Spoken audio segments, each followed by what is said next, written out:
the Oracle of Amun at Shiva, where kings sought the voice of the gods. Deep in the desert, where scorching winds sweep across endless seas of sand, stood a sanctuary whispered about in every corner of the ancient world. A place so mysterious, so powerful, that pharaohs, generals, and conquerors risked their lives to reach it. Here, the god Amun was believed to speak through an oracle, answering the questions of kings and shaping the destiny of empires. And among those who sought its voice was a man who believed he was chosen by the gods themselves, Alexander the Great.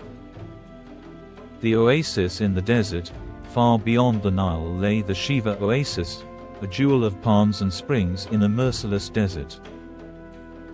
Here, the local Berber people built a temple to Amun, whom the Greeks saw as Zeus Ammon. Within its sacred walls lived priests who spoke the words of the god. Stories spread across nations. No king could claim true divine right without hearing Amun's blessing. Why Alexander came, in 331 BCE, Alexander of Macedon had already crushed Persia and been welcomed in Egypt as a liberator. But he wanted more than crowns. He wanted to be seen as divine. And so, he set out across the desert toward Shiva, seeking Amun's voice. The desert journey, the march was perilous. Supplies dwindled. Men fainted beneath the burning sun. Yet ancient writers tell of miracles, rain falling in the desert, and ravens guiding the soldiers through shifting sands. At last, the oasis appeared on the horizon. They had reached Shiva. The oracle's chamber, at the temple, Alexander entered the sacred chamber alone.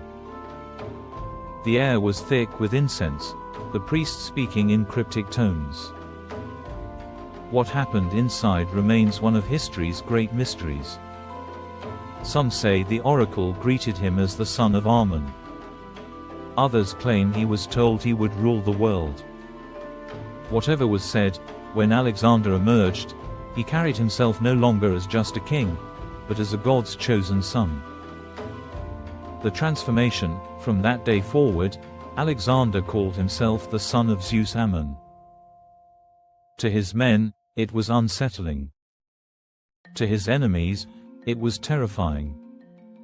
But to Alexander, it was destiny confirmed.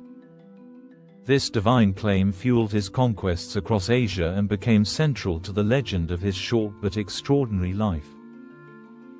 The mystery endures. Today, the Temple of Amun at Shiva stands in ruins. The chamber where Alexander heard the god's voice is silent. Was it divine revelation, priestly theater, or Alexander's own ambition echoing back at him?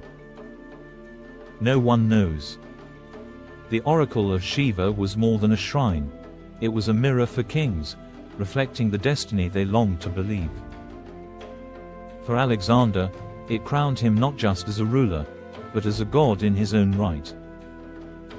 Right finger if you enjoyed this story and want more hidden legends and forgotten histories. Don't forget to like, subscribe, and hit the bell. More mind-blowing history awaits inside.